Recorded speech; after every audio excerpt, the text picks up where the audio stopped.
నువ్వు సీఎం రేవంత్ రెడ్డి చదివిన కాలేజీలో చదువుతున్నావు. ఇప్పుడు మరి ఆ కాలేజీ పరిస్థితులు ఎట్లా ఉన్నాయి, అక్కడ వసతులు ఎట్లున్నాయి? మెయిన్గా చాలా చెత్తగా ఉందన్న. అసలు అసలు దాన్ని ఒక మేనేజ్మెంట్ అనొద్దు దాన్ని. ఎందుకంటే వాటర్ కూడా మా ఇంటి నుంచి ఒక వాటర్ బాటిల్ తీసుకొని ఏవి కాలేజ్ ఏవి arts and science college tank bund అటు సైడ్ గల్లీ నుంచే ఉంటుంది, లోపల పోతే ఆ కాలేజ్. ఆయన చదువుకున్న కాలేజీలోనే ఆయన డిగ్రీ ఫినిష్, రేవంత్ రెడ్డి గారు ఆయన డిగ్రీ ఫినిష్ చేసే కాలేజీలోనే వసతులు సరిగ్గా లేవు. ఇంకోటి ఆడ వాష్రూమ్ సరిగ్గా లేవు. ఇంకోటి ఆడ వాటర్ కూడా మా ఓన్ వాటర్ బాటిల్స్ తెచ్చుకోవాల్సి వస్తుంది ఇంట్లో. మళ్ళీ అక్కడ వాటర్ పట్టుకుందామంటే చెత్తగా ఉంది. అది ఫీజులు ఎట్లా అంటే కొన్ని స్పెషలైజేషన్ కోర్సులు పెట్టారు. అందులో ఇప్పుడు నేను సెకండ్ ఇయర్ అవుతున్నాను. దాదాపు ₹1,00,000 కట్టినా నేను. నేను ఈ మాట ప్రశ్నించినందుకు అంటే సంవత్సరానికి 47,000 కడుతున్నాం మేము. 47,000 కడుతున్నందుకు అప్పుడు జీవన రూపాయి ఏదైతే అప్పుడు ఆ సమయంలో జరిగిందో ఆ మీడియా ముందు ప్రశ్నించడం వల్ల నన్ను కాలేజ్ నుంచి సస్పెండ్ చేసిరు. నన్ను సస్పెండ్ చేసి ఇక నుంచి నువ్వు కాలేజ్ రావద్దు అనేసి క్లాసుల నుంచి కూడా బహిష్కరించారు నన్ను. సో తర్వాత కొంతమంది మా ఏబీపీ కార్యకర్తల వల్ల మళ్ళీ నేను కాలేజ్కి వచ్చిన. ఇంకోటి ఈ యొక్క కోర్సు ఏదైతే స్పెషలైజేషన్ కోర్సు ఇచ్చుకున్నా అవన్నీ పనికి మళ్ళీ కోర్సులు లెక్క ఉన్నాయి. అవి నేను తీసుకున్న ఆ కోర్సు మినిమం అది దేనికి యూజ్ కాదు. ఎందుకంటే ఇప్పుడు 3వ సంవత్సరం చేసే ఇంటర్న్షిప్ చేయాలి, లేకపోతే ఉన్న డిప్లొమా సర్టిఫికేట్ తీసుకొని వెళ్ళిపోవాలి.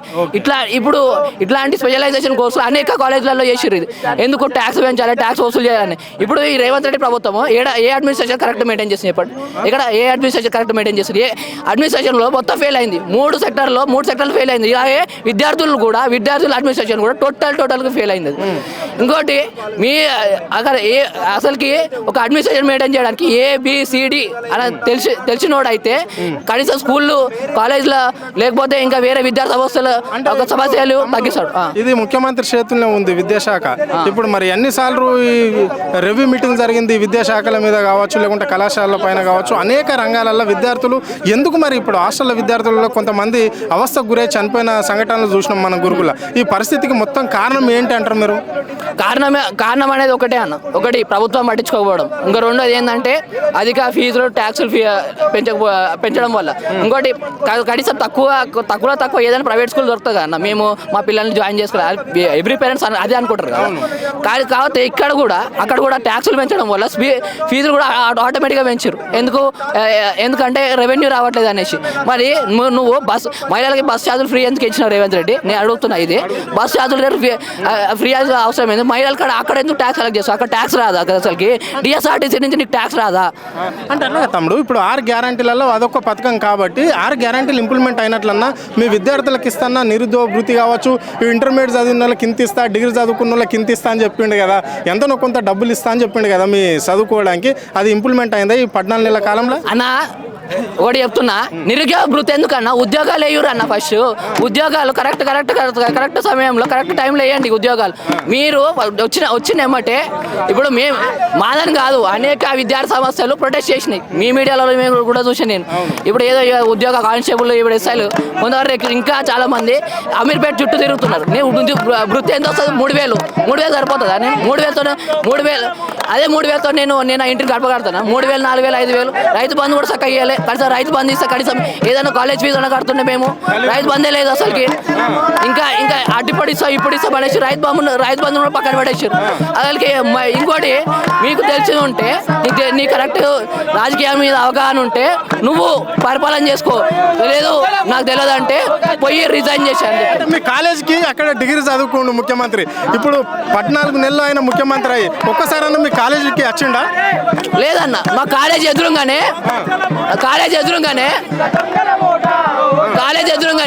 సెక్రటరీ ఉంటుంది అన్న. సెక్రటరీ సీఎం ఆఫీస్ సెక్రటరీ ఎదురుగానే ఉంటుంది. ఒక్కసారి కూడా చూసేయలేదు. మీద అద్దం నుంచి చూస్తాడు అంతే. మిగతా దాని జోలికే రాడు. ఇప్పుడు ముఖ్యమంత్రి అనేక సార్లు మేము జీవన 35 రద్దు చేయమనేసి చాలా ప్రొటెస్ట్ చేసినాం. అధిక ఫీజులు పెంచడం వల్ల గవర్నమెంట్ కాలేజీలు ఉండే అది దాదాపు ప్రైవేటైజేషన్ అవుతుంది. ప్రైవేట్ చేతిలో పోతుంది అసలుకి. ఇట్లా స్కామ్. అలాగే మా కాలేజ్లో కూడా చాలా వరకు స్కామ్లు జరిగినాయి. ఇది కూడా పట్టించుకోలేదు రేవంత్ రెడ్డి. ఇప్పుడు వచ్చిన చూసి చూడటం తీసి పెడుతున్నాడు అంతే. ఇప్పుడు ఏం మెసేజ్ చేయాలనుకుంటున్నావు ముఖ్యమంత్రి నేను అంటున్నా, ఒక విద్యార్థుల సమస్యలని మీ కంటికి తీసుకొని మొదట ఈ విద్యార్థుల సమస్యలు చాలా చిన్న సమస్య కాబట్టి చిన్న సమస్యలు కూడా మీరు నిర్లక్ష్యం చేస్తున్నారు. నిర్లక్ష్యం చేయకండి. మీ యొక్క కోర్స్ ఫీజులు ఏదైతే ఎగ్జామ్ ఫీజులు ఏదైతే మళ్ళీ స్పెషలైజేషన్ ఆ కోర్సు ఫీజులు కూడా తగ్గించాలనేసి నేను ఈ ప్రభుత్వానికి హెచ్చరిస్తున్నాను. నా పేరు అరవింద్ రెడ్డి. Okay right. ఇది పరిస్థితి. ఇంకా కొంతమంది విద్యార్థి నాయకులు కూడా ఉన్నారు, ఇక్కడ అడిగి తెలుసుకునే ప్రయత్నం చేద్దాం. తమ్ముడు చెప్పండి, ఏ సమస్యతోటి మీరు ఇక్కడ ఇంత ధర్నా చేస్తున్నారు, ఇక్కడ దీక్ష చేయవలసి వస్తుంది, ఎన్ని రోజులు చేస్తారు? ఇట్లనే మీ సమస్యలు పరిష్కారం కాకపోతే ముఖ్యమంత్రికి ఏం మెసేజ్ చేయాలనుకుంటున్నారు ఇక్కడ నుంచి? మాకు ఎగ్జామ్ ఫీజే ఎక్కువ తీసుకుంటున్నారు. ఫీ రియంబర్స్మెంట్ ఇంకా రాలేదు. జాయిన్ అయ్యి 6 నెలలు అవుతున్నా కూడా ఇప్పటి వరకు ఏం మెసేజ్ రాలేదు, ఏం రాలేదు. 1,20,000 కట్టాల్సిందే అంటున్నారు. పేరెంట్స్కి ఆల్రెడీ ఫీ రియంబర్స్మెంట్ వచ్చిందని ఎంసెట్ రిజల్ట్ వచ్చినప్పుడు చెప్పారు. ఇప్పటికిప్పుడు ఆ అమౌంట్ అంతా జమ చేయాలంటే చాలా కష్టం అవుతుంది. ఈ యొక్క పరిష్కారం చేస్తే బాగుంటుంది. ఓకే రైట్, చెప్తాం. ఇది పరిస్థితి. ఇంకా కొంతమంది మరి మహిళా విద్యార్థులు ఇక్కడ ఉన్నారు, అడిగి తెలుసుకునే ప్రయత్నం అయితే చేద్దాం. చెప్పండి మేడం, ఎందుకు ఇక్కడ కూర్చొని వాళ్ళు చేస్తుందిరా మీరు? చెప్పరా. ఎగ్జామ్ ఫీజెస్ తగ్గియాలి అంతే, అదే మా బాధ అంతే. అంటే లో ఉంటారు కదా, వాళ్ళకి ఫీజెస్ కట్టాలంటే ఇబ్బంది అవుతుంది కదా, సో ఆర్థికంగా ఇబ్బంది అవుతుంది. సో తగ్గియాలని మా బాధ అంతే, ఇంకేం లేదు. అంతేనా? అంతే. అంటే ముఖ్యమంత్రికి ఇక్కడ నుంచి ఏం చెప్పదలుచుకుంటారు? చెప్పమ్మా, ఏం పేరు నీ పేరు? హారిక. ఏ కాలేజ్ రా? ఏం చదువుతున్నావు? Capital degree college. Capital degree college. ఏం చదువుకుంటున్నావు? నేను బీకామ్ ఫస్ట్ ఇయర్. ఏందమ్మా స్కాలర్షిప్ వచ్చిందా? స్కాలర్షిప్ రాలేదండి.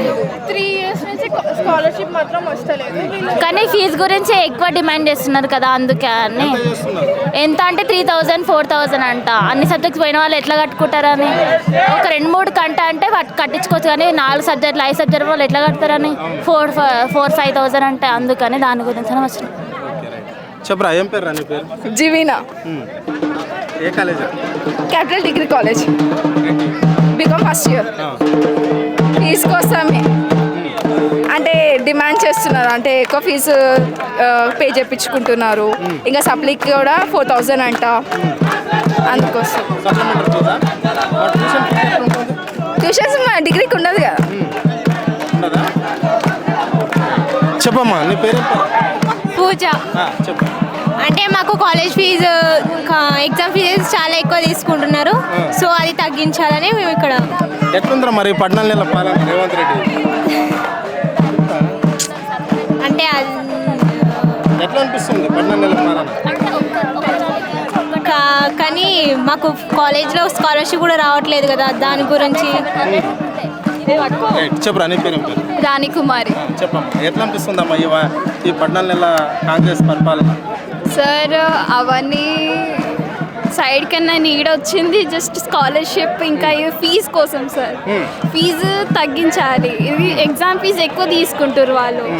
ఇప్పుడు డాడీకి మా పేరెంట్స్ మిడిల్ ఫ్యామిలీ సార్, లో ఫ్యామిలీ వాళ్ళు పోయి అడిగితే సార్ వాళ్ళు చెప్తే ఏంది ఇంత ఫీజు ఫస్ట్ ఉండే ఇంత తక్కువ ఉండేది అని, మీ అన్న వాళ్ళు కూడా చదివారు కదా, ఏంది ఇంత తక్కువ మీకెందుకు ఎక్కువ ఉందా అని అడుగుతుర్రు. అంటే మేము కూడా ఉస్మానియా యూనివర్సిటీ పే చెక్ చేస్తే ఆడ కూడా మాకు ఎక్కువ అనిపిస్తుంది. మా పేరెంట్స్ కూడా అడుగుతారు నిజంగానే ఇంతనే ఉందా లేదా అని. వాళ్ళు కూడా డౌట్ ఒకసారి పోయి కనుక్కోని వాళ్ళు కూడా అడిగితే స్కూల్లో కాదు మా ఉస్మానియా యూనివర్సిటీ ఇంతనే పెట్టింది, గవర్నమెంట్ ఇంతనే పెడుతుర్రు, మీ పే చేయాలి. మా పేరెంట్స్ అడిగితే ఇంత ఇప్పుడు జల్దీ ఇంత ఎండ్ నుంచి తీసుకొని రావాలి, ఫస్ట్ ఇంత ఉండే కదా అందుకని మేము ఇంత తీసి పెట్టినాం, మళ్ళీ ఇంత తీయాలంటే కొంచెం అది